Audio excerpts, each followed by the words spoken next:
ஆன்மீக நண்பர்கள் அனைவருக்கும் வணக்கம். அன்னை அபிராமியின் பேரருள் உங்கள் இல்லத்திலும் உள்ளத்திலும் பெருகட்டும். நம்முடைய வாழ்க்கையின் வெற்றிக்கும் நிம்மதிக்கும் பெரிய தடையாக இருப்பவர்கள் துரோகம் செய்யும் மனிதர்களும் கண்ணுக்கு தெரிந்த மற்றும் தெரியாத பகைவர்களும் ஆவர். அபிராமி பட்டர் அருளிய அபிராமி அந்தாதியின் இந்த 67வது பாடல் நம்மை அழிக்க நினைக்கும் பகைவர்களின் சதித்திட்டங்களை முறியடித்து அவர்களை செயலிழக்க செய்யும் ஒரு மிக சக்தி வாய்ந்த துதியாகும். அன்னையை வணங்காமல் பிறருக்கு தீமை செய்யும் தீயவர்கள் எப்படி தாமாகவே அழிந்து போவார்கள் என்ற பிரபஞ்ச நீதியை இப்பாடல் விவரிக்கிறது. வாருங்கள் பாடலை பார்ப்போம். தோத்திரம் செய்து தொழுது மின் போலும் நின் தோற்றம் ஒரு மாத்திரை போதும் மனதில் வையாதவர் வன்மை குலம் கோத்திரம் கல்வி குணம் குன்றி நாளும் குடில்கள் தோறும் பாத்திரம் கொண்டு பலிக்கு உழலா நிற்பர் பாரங்குமே.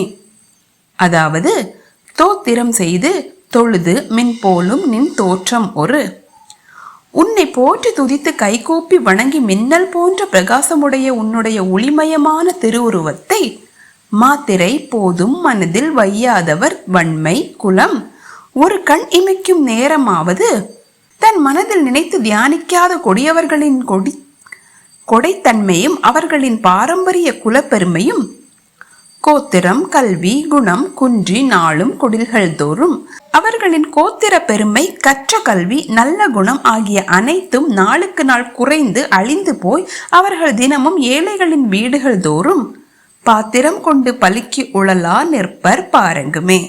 கையில் பிச்சை பாத்திரத்தை ஏந்தி கொண்டு ஒரு பிடி சோற்றுக்காக இந்த உலகம் முழுவதும் அலைந்து திரிந்து அழிய நேரிடும். அன்னையின் அருள் இல்லாத தீயவர்கள் தானாகவே வீழ்வார்கள்.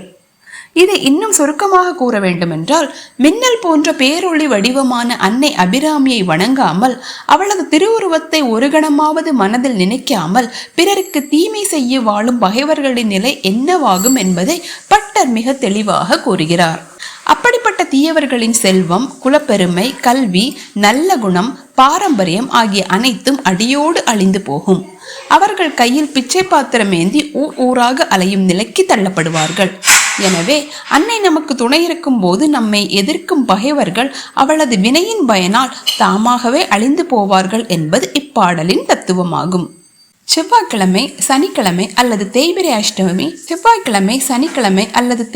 அஷ்டமி அமாவாசை தினங்களில் பாராயணம் செய்ய தொடங்குவது மிகவும் விசேஷமானதாகும்.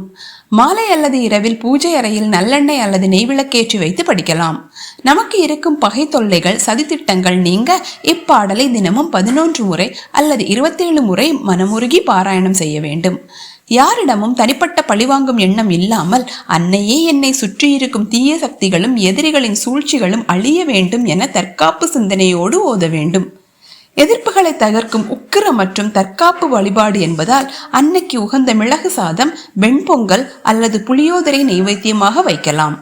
எளிமையாக உலர் திராட்சை கற்கண்டு அல்லது பசும்பால் மற்றும் நறுமணமிக்க சிவப்பு நிற மலர்களை சமர்ப்பித்து வழிபடலாம். நேர்களே, அபிராமி அந்தாதியின் இந்த 67வது பாடலை தொடர்ந்து பாராயணம் செய்து வர உங்களை எதிர்க்கும் பகைவர்களின் பலம் குறையும். அவர்கள் உங்களுக்கு எதிராக செய்யும் சதிவேலைகளை யாவும் அவர்களையே திருப்பி தாக்கும். தொழில் மற்றும் குடும்ப வாழ்க்கையில் நமக்கு தெரியாமல் நமக்கு குழி தோண்டும் மறைமுக எதிரிகளையும் தீய கண் திருஷ்டிகளையும் அன்னை அபிராமி தன் பேரொளியால் சுட்டரித்து நமக்கு நிரந்தர பாதுகாப்பை தந்தருள்வாள் என்பது திண்ணம். மறக்காமல் சேனலை சப்ஸ்கிரைப் செய்யுங்கள். நாளை 68வது பாடலோடு உங்களை சந்திக்கிறேன். நன்றி, வணக்கம். ஓம் அபிராமி சமேத அமிர்தகடேஸ்வராய நமக.